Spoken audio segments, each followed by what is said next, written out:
Hi, my name is Mark and today I'd like to tell you about Blasphemous, the board game. This is the prototype I got from Ludus Magnus Studio. Thanks Ludus Magnus for sending it to me. This game is currently on GameFound. That's why I got prototype. This game is not ready yet, but it's already funded on GameFound. You will find a link to the campaign in the description of the video. And the Blasphemous is, the board game is based on Blasphemous, the video game, quite famous game. This is an adventure game in which you will travel through the land of Cvstodia, fight with different enemies, do different quests and fight with bosses. It's a game for 1 to 4 players, but it's not a cooperative one, it's a competitive game. So only one player can be victorious, which is not very common in adventure games. Today I would like to tell you how the game plays, more or less, because this is a prototype, kind of a demo version. What I have here is only one scenario. There will be much more content in the final edition of this game, but what I have here is enough to tell you what the game is about and how it plays. So let me show you now, and then I will tell you my opinion on this prototype. So this is Blasphemous, the board game, how it looks like on the table. This game is huge, it didn't fit in the frame of my camera. I have this feeling that the games nowadays are bigger and bigger and it's harder and harder to fit everything in the frame. But what you see here I think is enough to explain to you how the game plays and what the game is about. Please remember that this is a prototype and the final edition of the game may look different, the components may be different, but also there may be some changes to the rules. So everything I'm telling you today is based on the prototype that I have here. Here we have the main board, and I will start with the thing that you cannot see that are on the left side on the board. In the scenario that we have here, the only one that is in the prototype, our goal is to defeat the nemesis called Tenpidat. He's not on the board at the start of the game, but he's got some setup cards, behavior card and rules card. Rules tell you how he behaves in specific situations. You have to place the rules on the board. Behavior cards are like the cards that modify the gameplay. And for example, this one, Nemesis, has got 2 stages. First, you add some tokens on this card. When there are enough tokens here, you switch the cards to the second phase. So probably each Nemesis, each boss in the game will have different cards with behavior and setup and rules. The goal of this game is to defeat this Tenpidat in a specific number of rounds. So it's a kind of a race. You have to defeat him before he wins the game. And this game is a competitive game, so you have to defeat this guy before other players. And if you play solo, you just have to defeat him in a specific number of rounds. Here you have a pilgrimage cards. This is a deck of cards so that you can gain those cards, and those cards give you some bonuses. They are specific for this particular nemesis. Other bosses will have different deck of those cards, so you can get those cards. Sometimes you have to do some test or something and you will gain some bonuses. It also has got some story text in the game. We have a deck of personal quests that we can gain in the game, and they also require you to do specific things, but they give you bonuses if you complete them. We have a deck of enemy cards, but enemy cards are also here, so I will talk about them a little later. Apart from those personal quests that you can gain, the game starts with 3 public quests, and they are placed on the game board at the start of the game according to the setup of the scenario. And those are the quests that every player can try to complete. Because this is a competitive game, the first player who completes each quest will gain this card and the bonuses shown here. When you complete a public quest, you get the bonus here, but also you also take this card as a relic. You add this card to your player board and you gain the bonuses here for the rest of the game. So those cards are cool. They require you to do different things. One of those quests requires you to defeat a specific number of enemies on the board. The other public quest requires you to perform some stat tests. So they are different cards in the game. There are more than those 3. There are here. Sometimes the game asks you to add another public quest. So different quests with very cool artwork, some flavor text. Then we have the game board, and on the board you have different locations. You will move from location to location. The whole game is divided into 3 regions, the one on the left side, on the right side, and at the bottom. Different locations are connected with those roads here, those paths, and of course, if you move from location to location, you have to follow those lines. On those locations, you will have some tokens that are related to the public quests. You will have some really cool miniatures with enemies that you will be able to fight. Each location has got a name, but also each location has got a special action that you can perform if you end your movement in those locations. But I will talk about locations a little later. Of course, we have the miniature. You have the miniature of your character, of your penitent. On those maps, you also have those, you can say, small altars. There are 3 of them, and they are placed at the start of the game. And when you are in a location with this altar, you can perform the Holy Pre-Do action on a card placed on the board. There's only one of those cards in the prototype copy, but there will be more in the final game, so you will randomly pick one at the start of the game, and it will allow you to perform another action in a location. So this is the board, and then we have the player board.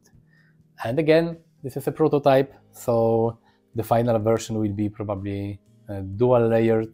This one is just a little dual layer because you have 2 layers of cardboard or paper glued one over another, but for a prototype it's okay. We have you have your player card, and this is your hero.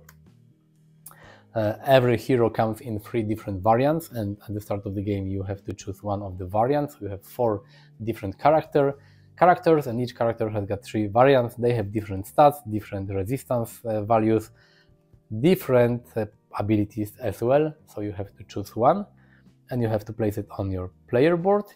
Here we have this basic stats like strength, agility and cunning. Here the defense for different types of damage. These numbers here show you how many vestige cards you can use.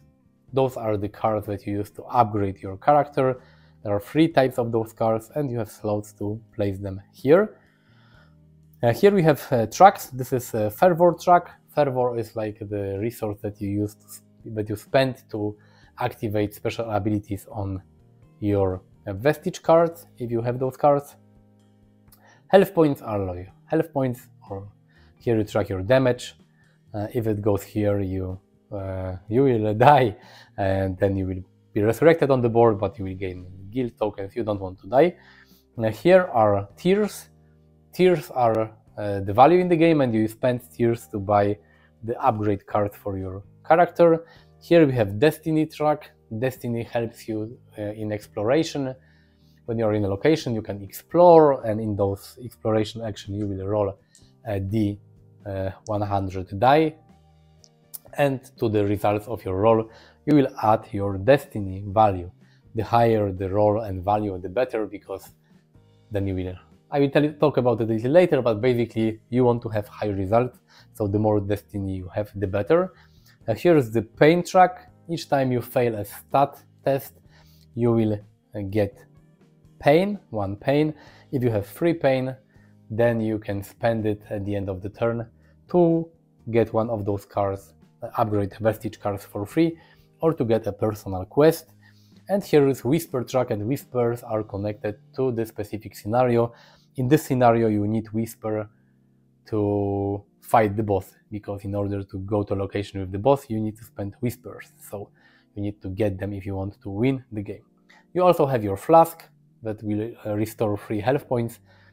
When you use it, you will flip it just like this, and you will regain 3 health points. You can refill this flask in one of those start location on the board. Apart from your player board, you have 3 dice, and those are the dice that you will use to fight in combat. And those dice can be modified, because I will show it to you right now. You have this whole, you can say, pile of different sides for different dice. And let's say that in a game, during the game, you got this side here, and it can be added to your die. So you have to take die in that particular color. This one is gray. You have to choose one of the sides that you don't want to use anymore. Let's say this one, because this one is clearly better. 3 is better than 0, so this is no-brainer. You have to use this tool. I'm not sure how it will look in the final version, but here you have this white tool, and you use it to remove this side of the die, and you have to remove it. It works really well. It's tight fit, so it doesn't get loose when you roll your dice, and you have to place the new side to your die, and this is the upgraded die. And upgrading your dice is one of the most important mechanic in the game, because you need upgraded dice to have a chance against the boss and against different enemies. So you have 3 dice in different colors, you will get upgrades, and you will modify those dice during the game. And then you have this board here, the small one. On this board you have the vestige cards that I told you about. You use them to upgrade your character. There are 3 types of them. The blue one, they give you some abilities that you can trigger if you spend fervor cards. They usually allow you to modify your dice rolls, or to reroll, or to add some values, add symbols. Maybe you can flip the dice to the opposite side. So those cards can be spent if you spend fervor. Now you have those green cards, and those are like passive abilities. They are also different. They can modify your stats, or you can heal 4 wounds instead of 3 if you use your flask. So different cards, and those are like passive abilities. If you get them, you will add them to your character, and you don't have to spend anything to use them. You just have to remember that you have limits to each type of those cards according to your hero card. And then the last type of cards, the red one, they have names, but I don't remember how they are called.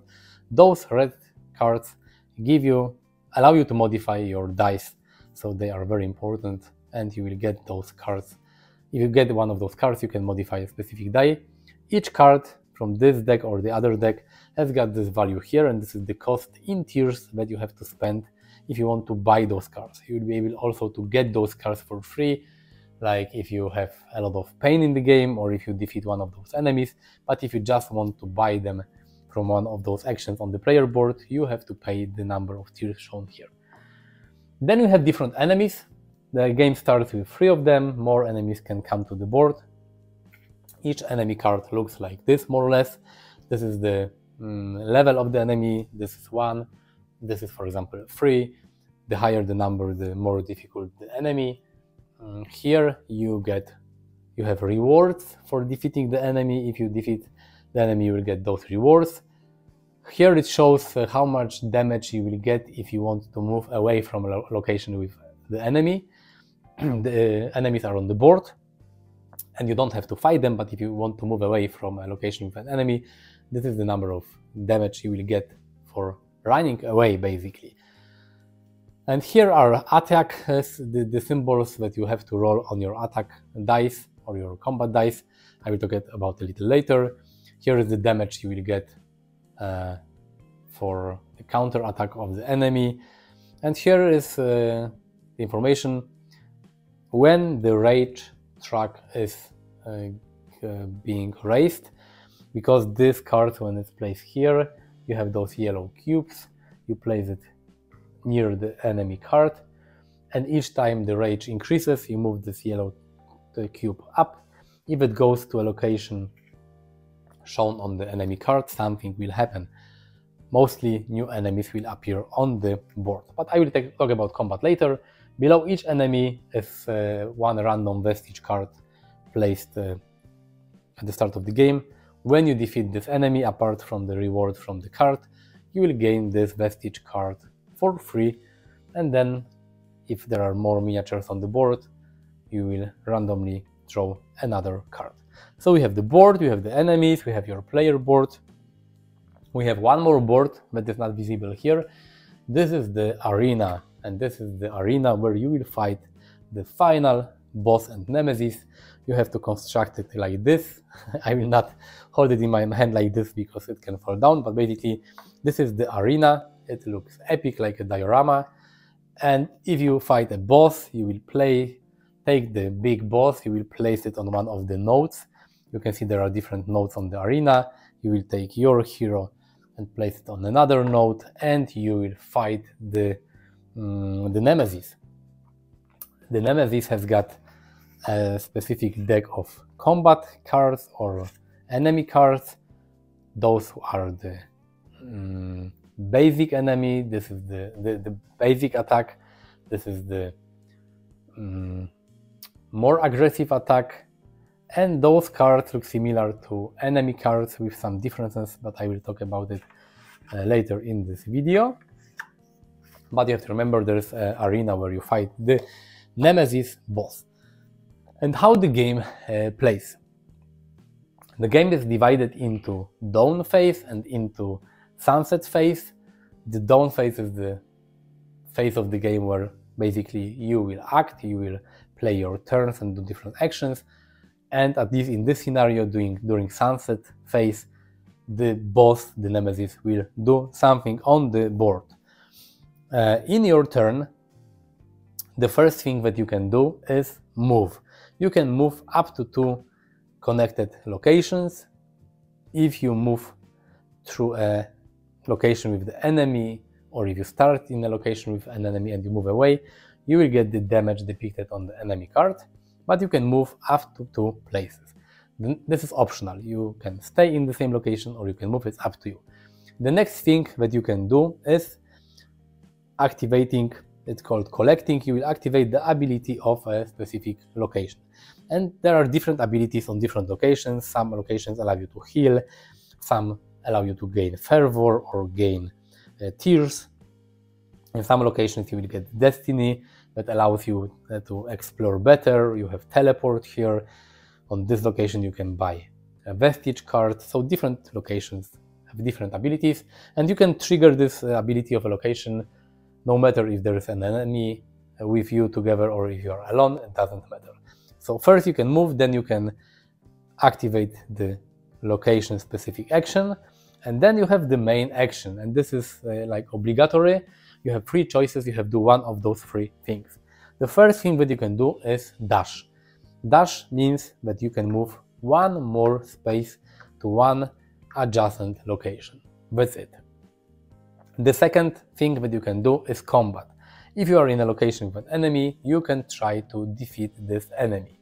And the third action is exploration, and when you explore, you will read some paragraphs from those exploration booklets that are here. So let me first start with combat. When you fight an enemy, let's say we are in a location with this shield maiden and I want to defeat her, I take the enemy card. I don't have to take it, but I have to take it now so you will see what I want to show you. These are the symbols that I need on my combat dice in order to win the fight. So I will take my dice, I will roll them, and I will place them like this. And I already know that I have failed the combat because I need at least a side on my die with 1, at least 1 with 2, and I need this foot symbol. I have only 1 here, I have no symbol of foot, and I have no value 2. But if I roll something like this, for example, let's say, it will be completely different. I have 1 here, I have 2 here, and I have foot here. So this means that I would defeat this enemy. Then the enemy will fight back, and it means that if I don't have the shield symbol, I will get this type and number of wounds. I have the shield here, luckily, so I will get no damage. And this means that I have defeated the shield maiden. When the shield maiden is defeated, I have to raise the rage track on her card placeholder on the board here, on the right side. But I will also, for defeating, I will get these rewards shown here, so 0 fervor, but I will get 2 tears, and I will get the vestige card that was below the enemy card on the miracle board here. If I don't manage to roll the values of my die, then I will get the counter attack from the enemy or not, depending on my values, and the fight ends. Because basically in this game, at least in this scenario, you have to hurry, because the boss will appear on the board at some point, and then you will have only a specific number of rounds to defeat the enemy. Then the biggest punishment for losing a fight is wasting basically your turn, because the damage can be healed, but you will waste a turn. So this is how combat works. You have your dice. Of course, during the game you will modify the size of your dice and you will have better chance in combat. Of course, if you had some vestige cards in combat that allow you to modify your result or reroll, you could use them. But this is how you fight. Different enemies, they have different stats. Some enemies require you to roll for combat twice. There are some enemies that require 4 dice instead of 3, but you only have 3. But in this game you can ask for help other players. If there is a player on the same location or adjacent one, you can ask other player for help. Other player can agree or not. If they don't agree, they get this guild token, and this token lowers their stats, and if they are in combat, lowers one value of one of their dice. There is a way to remove those guild tokens, but it's another action that you have to do and waste your time. So, but it's up to you. You can help other players in combat or not. If other player agrees to help you, they will add their die to your dice pool, but you will have to split the reward for defeating one of these enemies. The third action that you can do in a location, if there are no enemies, it needs to be a safe location, so a location without enemies, is to explore. If you want to explore, depending on the location you are in, if you are in one of the locations with those 3 altars, you take a corresponding booklet with the location number. If you are in any other location, you take just like a regular booklet. Then you will roll those die. It's 74. If I had any destiny value on my player board, I will add my destiny value to this roll, but I have 0, so I have to find paragraph number 74. It's here. And I have to read it, and something happens. In this situation, I will gain 10 destiny, and I will be able to buy one of the vestige cards. But sometimes in the game, you will have some tests, like here, Horde of the Dirt Diver. And it requires a stat test or an attack test, it's up to you. If you need to do a stat test, you have to look for the stat here. For example, this is, I think, agility, and you have to do agility test -2. So you look at your agility value, it's 5, -2 is 3, and if you want to pass the test, you have to take this D10 die and roll 3 or lower. I rolled 1, so this is a success. I will gain 30 destiny and 2 tears. But let's say that I have failed. I will gain only 10 destiny, but I will suffer 1 wound. So there are different options here. If you are playing with more players, you should give this booklet to another player, so the other player will read it to you and you will not know what it says here. So again, let me wrap it up. If you are in a location, you can fight someone, you can explore, or you can dash, and dash means going to another location. There are also some like free actions that you can take. One of free actions is to spend your flask to heal. It heals 3 points and then you flip it to the other side, to the used side. You can also get damage to get favor, and this action is called sacrifice. For each damage you get, you will get 1 favor point, and favor sometimes is important in combat, so maybe you want to damage yourself to have chance to trigger one of your vestige cards. And the last action, 3, is equip, and the equip action is normally done in other player's turn. If you have gained any vestige cards in your round, or if you have gained any dice modifications in your round, you shouldn't waste your time and do it in your turn, because other players will have to wait. But all the modifications and the setup, and you can reorganize the vestige cards in your possession, or you can modify your dice, you will do it in other players' turn, so they don't have to wait for you. After you have done your main action, then you can do one more optional action, and this is quest action. Those public quests or personal quests, they sometimes require you to do a specific thing, specific stat test or something. If you are in a safe location, so location without enemies, and there is one of the quest symbols, tokens on this location, you can try to do the thing written on one of those quest cards. And this is the end of your turn. After all players have moved, we go to the sunset phase. In the sunset phase, something happens in the game. In this scenario, the bad guy, the 10 Piedad, moves on the board. First, you will add tokens here. If it goes to 3, he will appear on the board. If it goes to 8 or 10, he will switch to the second phase. You will place some tokens here, then you will remove those tokens. If it's empty and you have to draw a token, you will lose the game. You will win if you defeat 10 Piedad before that happens.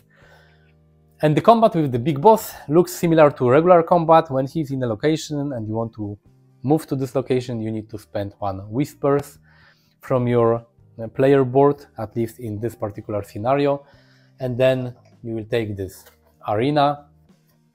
You will place your character on one of the nodes. Then you will take 1 random card.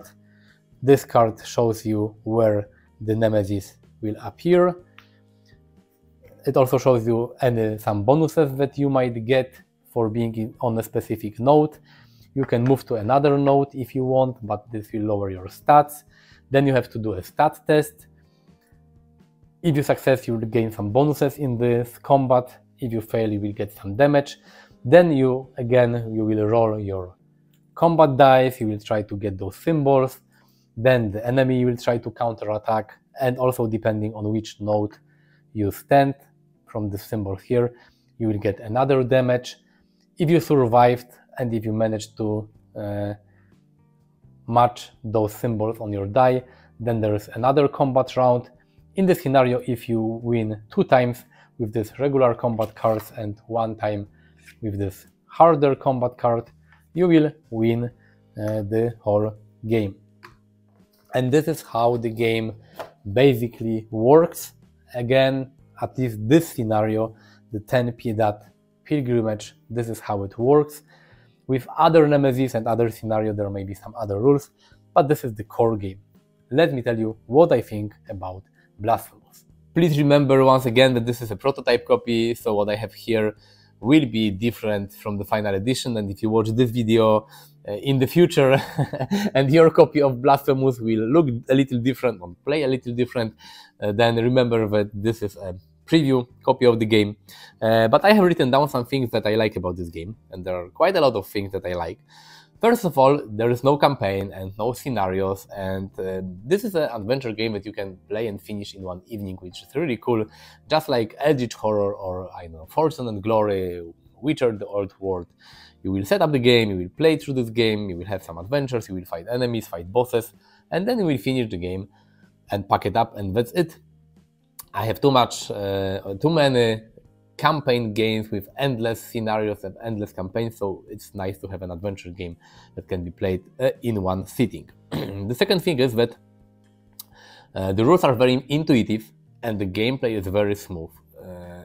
After reading the rulebook, I thought, okay, there are quite many rules, but the flow of the game is very easy. If you have seen, you will move from location to location, you can activate the location, then you can do quests or fight enemies, or move again, maybe complete the quest, and that's basically it. You have to finish the scenario, you have to complete the ultimate goal, which in this case here is fight 10 Piedad, the ugly nemesis here. So the rules are quite easy, and the game doesn't play too long. Solo or with 2 players, you can easily play this game under 2 hours, maybe 90 minutes, so it's really, really cool. And there is very low downtime between player turns, what I really love here. I remember Witcher the Old World, and when I played solo it was okay, but with 3-4 players, the amount of time you have to wait between your turns was awful. And here it's really fast, even if the other players, they fight with some enemies. Fighting is basically rolling dice and assigning symbols to the enemy card, and that's it. So you don't really have to wait a lot of time between your turns, which is quite nice. I don't like games where during your turns you can, go to kitchen, make a coffee, eat something, and then come back, and it's still not your turn. Amazing artwork in this game. I know that the artwork is based on the video game, but everything looks great. I love the artwork, the dark and twisted and gloomy world of Blasphemous. The miniatures are great. The art of cards and enemies is very, very nice. I mean, I like this dark fantasy, the theme of this game, and even though it's a prototype, everything looks really great, especially the miniatures, as you have seen in unboxing video of this game that I did on my channel, or in this how to play section. Look at those miniatures. They are really, really amazing. As I said earlier, it's not a cooperative game. I have nothing against cooperative games, but it's nice to have a competitive game in which you don't have to cooperate, but you will try to be victorious. It's a cool mechanic in this game that in a way you can seek for help, and other players can help you. They can decline your help, but they will get this token that lowers their stats. So in a way, sometimes you will have to cooperate with other players, especially if there are enemies that may require more dice than you have in your dice pool. But overall, you have to be smarter and faster than your opponents, and you will have to try to win the game. The upgrade mechanic, dice upgrade mechanic is great. The way to adjust your dice is really cool. So it's nice that leveling up in this game and progressing your character is based both on the cards that you get, that give you some passive abilities and abilities that you can trigger by paying fervor, but you will also gain new dice, new sites for your dice, and you can replace, modify your dice, upgrade, and this is really fun. And I also like that there is this narrative element in this game. I always like that in games like this, even though this is not a storytelling game, you have those booklets, and when you decide to explore in a location, then you will roll your dice, and then you will read a specific paragraph in this booklet. You will have some choice or decision. So this is really cool because it adds a little narrative to this game, and you have more adventure elements, but it's not a long storytelling game. And things that I like less is that this game is quite random, because all your stats and stat tests and combat is based on rolling dice. There are ways to mitigate bad results, because sometimes you can pay fervor to reroll your dice, or you have some maybe abilities that allow you to modify the results. But basically it's about rolling dice, and if you're unlucky, you fight with a boss and you fight with some enemies, and all the symbols on your dice are not the ones that are required on the boss or enemy cards. You will probably you can't do anything about it. Even if you spend fervor to reroll something, you will not win the game. So if you don't like random games, then the game may not be for you. But most of adventure games I played is based on dice, on rolling dice, and on luck. So it's a typical mechanic for a adventure game. And another thing that I like less is I like the combat system in this game. It's very quick. You roll your dice. You have to match the symbols on your die with the symbols on the enemy cards or boss cards. So it's quick. It doesn't take a lot of time to finish a combat, so if you play with more players, they don't have to wait forever for their turns. But it's not that epic, you know. The whole game is about, you know, fighting enemies and fighting bosses, and you go to the final fight with your boss, and all you do is like you roll 3 dice and you try to match the symbol. So it lacks a little of epicness, the combat here. But on the other hand, if I have a choice to have a rather quick combat and quick, smooth flow of the game instead of, you know, a complex and complicated combat, then in a game like this that is competitive, that you can play with other people, I prefer a quicker and less complex combat mechanics than a complex one. What are the things that I'm not sure about is the content of the final game. As I said, it's a prototype. I have no idea how many scenarios there will be in the final game. I have no idea how much variety will be in the final game, because you will have, I know already that you will have more nemesis, more bosses to fight with. You can already check it out on the GameFound campaign. But I'm not sure how different those nemesis will be to fight. Each nemesis will have its own, like, this pilgrimage deck. But the quest in this game and the bosses, will there be much different, and playing with each boss will feel like playing a much different game with different actions, options, enemies, or every game will be more or less the same? I have no idea. This is a prototype, so these are the things that we will find out when the game comes out. And another thing I'm not sure about is the solo mode, how it will work. I played this prototype like with normal, like the multiplayer rules, because there is no solo rule section in the rulebook.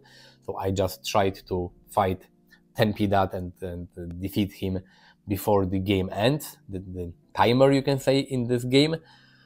But I'm not sure if there will be additional solo rules or not. Probably, because, for example, there are some enemies here in this prototype that require you to roll 4 dice, and in a multiplayer game you can ask other players to help you, so they will add their dice to the dice pool, and here if you play alone there is no one to help you. So I'm not sure how it will work in a solo game. Maybe you will have some additional action. I don't know, I have no idea, so I'm really curious. But overall, this prototype here works quite well solo, apart from a few examples, small things. It works good as it is, but I have not seen the solo rules, and I'm not sure if there are any or not. So I have to say I really enjoyed Blasphemous, the board game, because this is a game that is fun to play. It's not too long to play. I like games that respect my free time, and setting the game up doesn't take that much time, and playing it, it's like when I play solo, as I told you, it's like 90 minutes, and you have a fun adventure game that you can play with others, and it's a competitive game. It's really nice. It's a nice dice upgrade mechanic, cool miniatures, cool artwork. You have some storytelling in those booklets. I have 4 of them, but there will be more in the final game. So it's a really, really cool adventure game, and I enjoyed it a lot. So to be honest, I cannot wait for the final edition of Blasphemous. I know it will take some time to produce and to finish the game. Maybe the game will be out in 2025, maybe even 2026, I don't know. Usually crowdfunding games are later than sooner, so we have to be patient, but playing this game was really, really fun. And so nice prototype and nice, interesting adventure game. As I said again, link to the GameFound campaign will be in the description of this video, and link to all my social media platforms is in the description as well. Click the like button if you like this video, subscribe to my channel to see more cool games to play solo. Thanks for watching, see you next time, bye!